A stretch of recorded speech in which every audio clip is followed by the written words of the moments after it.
ओम शांति। 31/8/2024 की मुरली है। मुख्य रूप से बाबा ने कहा, स्कॉलरशिप लेनी है तो सब चीज़ों से ममत्व निकाल दो। धन, बच्चे, घर आदि कुछ भी याद ना आए। शिव बाबा ही याद हो, पूरा स्वाहा, तब ऊंच पद की प्राप्ति होगी। बुद्धि में यह नशा रहना चाहिए कि हम कितना बड़ा इम्तिहान पास करते हैं, हमारी कितनी बड़ी पढ़ाई है, और पढ़ाने वाला स्वयं दुख हरता सुख करता बाप है। वो मोस्ट बिलवेड बाबा हमें पढ़ा रहे हैं। आगे कहा, अपने दिमाग को अच्छा बनाने के लिए रोज़ ज्ञान अमृत का डोज चढ़ाना है। याद के साथ साथ पढ़ाई पर भी पूरा पूरा ध्यान अवश्य देना है, क्योंकि पढ़ाई से ही ऊंच पद मिलता है। हम ऊंचे ते ऊंचे कुल के हैं। स्वयं भगवान हमें पढ़ाता है। इसी नशे में रहना है। ज्ञान धारण कर ईश्वरीय सेवा में लग जाना है। अब सुनते हैं महावाक्यों को विस्तार से। बाबा ने कहा, मीठे बच्चे, याद के साथ साथ पढ़ाई पर भी पूरा ध्यान देना है। याद से पावन बनेंगे और पढ़ाई से विश्व का मालिक बनेंगे। प्रश्न है, स्कॉलरशिप लेने के लिए कौन सा पुरुषार्थ ज़रूरी है? उत्तर, स्कॉलरशिप लेनी है तो सब चीज़ों से ममत्व निकाल दो। धन, बच्चे, घर आदि कुछ भी याद ना आए। शिव बाबा ही याद हो, पूरा स्वाहा, तब ऊंच पद की प्राप्ति होगी। बुद्धि में यह नशा रहना चाहिए कि हम कितना बड़ा इम्तिहान पास करते हैं, हमारी कितनी बड़ी पढ़ाई है, और पढ़ाने वाला स्वयं दुख हरता सुख करता बाप है। वो मोस्ट बिलवेड बाबा हमें पढ़ा रहे हैं। ओम शांति। रूहानी बाप रूहानी बच्चों को समझाते हैं, पढ़ाते हैं, तो बच्चों को कितना फखूर होना चाहिए। पढ़ती तो आत्मा है ना। आत्मा संस्कार ले जाती है, शरीर तो राख हो जाता है। तो बाप बैठ बच्चों को पढ़ाते हैं। आत्माएं समझती है, हम पढ़ते हैं, योग सीखते हैं। बाप ने कहा है, याद में रहो तो तुम्हारे पाप कट जाएंगे। पतित पावन तो एक ही बाप है। ब्रह्मा विष्णु शंकर को पतित पावन थोड़े ही कहेंगे। लक्ष्मी नारायण को कहेंगे? नहीं, पतित पावन तो है ही एक। सारी दुनिया को पावन बनाने वाला है ही एक। वो तुम्हारा बाप है। बच्चे जानते हैं, मोस्ट बिलवेड बेहद का बाप है, जिसको भक्ति मार्ग में याद करते आए हैं कि बाबा आओ, आकर हमारे दुख हरो, सुख दो। सृष्टि तो वही है। इस चक्र में तो सबको आना ही है। 84 का चक्र भी बाप ने समझाया है। आत्मा ही संस्कार ले जाती है। आत्मा जानती है, इस मृत्यु लोक से अमर लोक में अथवा नरक से स्वर्ग में जाने के लिए हम पढ़ते हैं। बाप आते हैं तुम बच्चों को फिर से विश्व का मालिक बनाने। तुम कितना बड़ा इम्तिहान पास कर रहे हो। बड़े ते बड़ा बाप पढ़ा रहे हैं। जिस समय बाबा बैठ पढ़ाते हैं तो नशा चढ़ता है। बाबा बहुत ज़ोर शोर से नशा चढ़ाते हैं। बाप आते ही है अमर लोक के लिए लायक बनाने। यहाँ तो कोई लायक है नहीं। तुम भी जानते हो, हम लायक देवताओं के आगे माथा टेकते आए हैं। अब फिर बाबा हमें सारे विश्व का मालिक बनाते हैं, तो वो नशा चढ़ा रहना चाहिए। ऐसे नहीं, यहाँ नशा चढ़े फिर बाहर जाने से नशा ही कम हो जाए। बच्चे कहते हैं, बाबा हम आपको भूल जाते हैं। आप पतित दुनिया में पतित शरीर में आकर हमको पढ़ाते हैं, विश्व का मालिक बनाते हैं। तुम बच्चे विश्व के बादशाही की बहुत बड़ी लॉटरी लेते हो, परंतु तुम हो गुप्त। तो ऐसी ऊंच पढ़ाई पर अच्छी रीति ध्यान देना चाहिए। सिर्फ याद की यात्रा से काम नहीं चलेगा, पढ़ाई भी ज़रूरी है। 84 का चक्र कैसे लगाते हैं, यह भी बुद्धि में फिरना चाहिए। तुम समझते हो बाबा बड़े ज़ोर से नशा चढ़ाते हैं। तुम्हारे जितना बड़ा आदमी कोई बन ना सके। तुम मनुष्य से देवता बन जाते हो। विश्व का मालिक तुम्हारे सिवाय और कोई बना है क्या? क्रिश्चियन लोगों ने कोशिश की वर्ल्ड के मालिक बने, परंतु लॉ नहीं कहता जो तुम्हारे सिवाय विश्व का मालिक कोई बने। बनाने वाला बाप ही चाहिए और कोई की ताकत नहीं। तुम बच्चों का बहुत अच्छा दिमाग होना चाहिए। ज्ञान अमृत का डोज चढ़ाते रहते हैं। सिर्फ इस पर नहीं ठहरना है कि हम बाबा को बहुत याद करते हैं। याद से ही पावन हो जाएंगे, परंतु पद भी पाना है। पावन तो मोचरा खाकर भी सबको होना ही है, परंतु बाप आए हैं विश्व का मालिक बनाने। जाएंगे तो सब शांति धाम में जाकर सबको सिर्फ बैठ जाना है क्या? वो तो कोई काम के ना रहे। काम के वो है जो फिर आकर स्वर्ग में राज्य करते हैं। तुम यहाँ आए ही हो स्वर्ग की बादशाही लेने। तुमको बादशाही थी, फिर माया ने छीन ली। अब फिर माया रावण पर जीत पानी है। विश्व का मालिक तुमको ही बनना है। अभी तुमको रावण पर जीत पहनाते हैं क्योंकि तुम रावण राज्य में भिखारी बन गए हो। इसलिए मनुष्यों की बंदर से भेंट की जाती है। बंदर जास्ती विकारी होते हैं। देवताएं तो संपूर्ण निर्विकारी है। यह देवताएं ही 84 जन्मों के बाद पतित बने हैं। बाप कहते हैं कि तुम्हारे हाथ में जो धन, बच्चे, शरीर आदि है, सबसे ममत्व निकालना है। साहूकार तो धन के पिछाड़ी मरते हैं। मुट्ठी में पैसे है, वो छूटते नहीं। रावण की जेल में पड़े रहेंगे।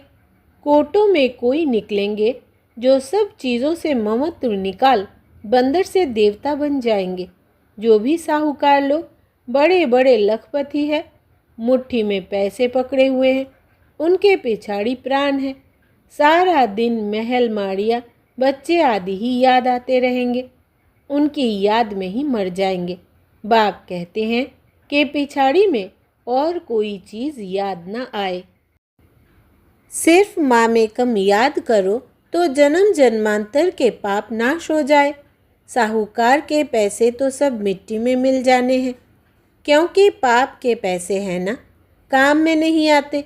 बाप कहते हैं हम गरीब निवाज गरीबों को साहूकार, साहूकारों को गरीब बना देंगे। यह दुनिया बदलनी होती है ना। कितना पैसे का नशा रहता है। हमको इतना धन माल है, एरोप्लेन है, मोटर है, महल है, फिर कितना भी माथा मारे कि बाप को याद करे, परंतु याद ठहरेगी नहीं। लॉ नहीं कहता है। कोटों में कोई ही निकलेंगे, बाकी तो पैसा ही याद करते रहेंगे। बाप कहते हैं देह सहित जो कुछ देखते हो उन सब को भूल जाओ। इसमें ही अटक पड़े तो ऊंच पद पा नहीं सकेंगे। बाबा पुरुषार्थ तो कराएंगे ना। तुम यहाँ आए हो नर से नारायण बनने, तो इसमें योग भी पूरा चाहिए। कोई भी चीज़, ना धन, ना बच्चे आदि कुछ भी याद ना आए सिवाय एक शिव बाबा के। तब तुम ऊंच ते ऊंच स्कॉलरशिप ले सकते हो, ऊंच प्राइज पा सकते हो। वो लोग विश्व में शांति की राय देते हैं तो पाई पैसे का मेडल मिल जाता है, उसमें ही खुश हो जाते हैं। अभी तुमको क्या प्राइज़ मिलती है? तुम विश्व के मालिक बनते हो। ऐसे नहीं हम 5-6 घंटा याद में रहते हैं तो बस यह लक्ष्मी नारायण बन जाएंगे। नहीं, बड़ी मेहनत करनी है। एक शिव बाबा की ही याद रहे और कुछ भी पिछाड़ी में याद ना आए। तुम बहुत बहुत बड़े देवता बन रहे हो। बाप ने समझाया है तुम ही पूज्य थे, फिर माया ने पुजारी पतित बना दिया है। तुमको लोग कहते हैं तुम ब्रह्मा को देवता मानते हो या भगवान मानते हो। बोलो, तो कहते नहीं है कि ब्रह्मा भगवान है। तुम आकर समझो। तुम्हारे पास अच्छे ते अच्छे चित्र है। त्रिमूर्ति, गोला और झाड़ का चित्र सबसे नंबर 1 है। शुरुआत के यही 2 चित्र है। यही तुम्हारे बहुत काम में आने के हैं। लक्ष्मी नारायण का चित्र तुम विलायत में ले जाओ, उनसे तो ज्ञान उठा नहीं सकेंगे। सबसे मुख्य चित्र है त्रिमूर्ति, गोला और झाड़ का। इसमें दिखाया गया है कौन कौन कब आते हैं। आदि सनातन देवी देवता धर्म कब खत्म होता है? फिर एक धर्म की स्थापना कौन करते हैं? और सब धर्म खलास हो जाते हैं। सबसे ऊपर में है शिव बाबा, फिर ब्रह्मा सो विष्णु, विष्णु सो ब्रह्मा। यह समझानी है ना, उसके लिए ही चित्र बनाए हैं। बाकी सूक्ष्म वतन तो सिर्फ साक्षात्कार के लिए माना जाता है। बाप रचयिता है, पहले सूक्ष्म वतन का, फिर स्थूल वतन का। ब्रह्मा देवता थोड़ी ही है, विष्णु देवता है। तुमको साक्षात्कार होता है समझाने के लिए। प्रजापिता ब्रह्मा तो यहाँ है ना, ब्रह्मा के साथ है ब्राह्मण, सो फिर देवता बनने वाले हैं। देवताएं तो सजे हुए रहते हैं, उनको फरिश्ता कहा जाता है। फरिश्ता बनकर फिर आकर देवता पद पाएंगे, गर्भ महल में जन्म लेंगे। दुनिया बदलती रहती है, आगे चलकर तुम सब देखते रहेंगे। अच्छे मजबूत हो जाएंगे। बाकी थोड़ा समय है। तुम आए हो नर से नारायण बनने के लिए। फेल होते हैं तो प्रजा बन जाते हैं। सन्यासी आदि यह बातें समझ न सके, गाते हैं राम राजा राम प्रजा, फिर वहाँ अधर्म की बातें हो कैसे सकती? यह सब भक्ति मार्ग की बातें हैं, इसलिए गाया जाता है झूठी माया झूठी काया। माया 5 विकारों को कहा जाता है, न कि धन को। धन को संपत्ति कहा जाता है। मनुष्यों को यह भी पता नहीं है कि माया किसको कहा जाता है। यह बाप मीठे मीठे बच्चों को समझाते हैं। बाप कहते हैं, मैं परम आत्मा तुमको अपने से भी ऊंच विश्व का मालिक बनाता हूँ। तुम पढ़ रहे हो, कितनी ऊंची पढ़ाई है। मनुष्य से देवता किए करत न लागी वार। देवताएं होते हैं सतयुग में, मनुष्य होते हैं कलयुग में। तुम अभी संगम पर बैठ मनुष्य से देवता बन रहे हो। कितना सहज बताते हैं। पवित्र जरूर बनना है तो प्रजा भी बहुत बनानी है। कल्प कल्प तुम इतनी प्रजा बनाते हो जितनी सतयुग में थी। सतयुग था, अब नहीं है, फिर होगा। यह लक्ष्मी नारायण विश्व के मालिक होंगे। चित्र तो है ना। बाप कहते हैं, यह ज्ञान तुमको अभी देता हूँ। फिर प्राय लोप हो जाता, फिर द्वापर से भक्ति शुरू होती है। रावण राज्य आ जाता है। तुम बेलायत में भी यह समझा सकते हो कि सृष्टि का चक्र कैसे फिरता है। लक्ष्मी नारायण के चित्र से और धर्म वालों का तो कनेक्शन है नहीं। इसलिए बाबा कहते हैं, यह त्रिमूर्ति और झाड़ है मुख्य चित्र। यह बहुत फर्स्ट क्लास है। झाड़ और गोले से समझ जाएंगे यह धर्म कब आएंगे, क्राइस्ट कब आएगा। आधा में है वो सब धर्म, बाकी आधा में हो तुम सूर्यवंशी चंद्रवंशी। 5000 वर्ष का खेल है। ज्ञान भक्ति वैराग्य। ज्ञान है दिन, भक्ति है रात, फिर बेहद का वैराग्य होता है। तुम जानते हो यह पुरानी दुनिया खलास हो जानी है, तो इनको भूल जाना है। पतित पावन कौन है यह भी सिद्ध करना है। दिन रात गाते रहते हैं, पतित पावन सीताराम। गांधी भी गीता पढ़ते थे, वो भी ऐसे गाते थे, हे पतित पावन सीताओं के राम, क्योंकि तुम सब सीताएं ब्राइड्स हो ना।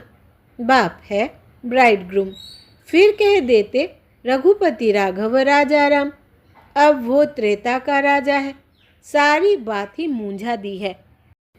सब ताली बजाते गाते रहते हैं। हम भी गाते थे। 1 वर्ष खादी का कपड़ा आदि पहना। बाप बैठ समझाते हैं कि यह भी गांधी का फॉलोअर बना था। उसने तो सब कुछ अनुभव किया है। फर्स्ट सो लास्ट बन गया है, अब फिर फर्स्ट बनेगा। तुमको कहते हैं जहाँ तहाँ ब्रह्मा को बिठाया है, यह भी समझाना चाहिए। अरे झाड़ के ऊपर खड़ा है, कितना क्लियर है। यह तो पतित दुनिया के अंत में खड़ा है। श्री कृष्ण को भी ऊपर में दिखाया है। 2 बिल्ले लड़ते हैं, मक्खन श्री कृष्ण खा लेते हैं। माताओं को साक्षात्कार होता है, वो समझती है उनके मुख में मक्खन है अथवा चंद्रमा है। वास्तव में है विश्व की बादशाही मुख में। दो बिल्ले आपस में लड़ते हैं, मक्खन तुम देवताओं को मिल जाता है। यह है विश्व की बादशाही रूपी मक्खन। बम्स आदि बनाने की भी बहुत इम्प्रूवमेंट कर रहे हैं। ऐसी चीज़ डालते हैं जो फट से मनुष्य मर जाए। ऐसा ना हो चिल्लाते रहे, जैसे हिरोशिमा का है। अभी तक मरीज पड़े हैं। तो बाप समझाते हैं, मीठे मीठे बच्चों, आधा कल्प तक तुम सुखी रहते हो। कोई भी प्रकार की लड़ाई आदि का नाम नहीं रहता। यह सब पीछे शुरू हुई है। यह सब नहीं थे, न रहेंगे। चक्र रिपीट होता है ना। बाप सब अच्छी रीति समझाते हैं। जो बच्चों को पूरी रीति धारण करना है और ईश्वरीय सेवा में लग जाना है। यह तो छीछी दुनिया है। इनको विषय वैतरणी नदी कहा जाता है।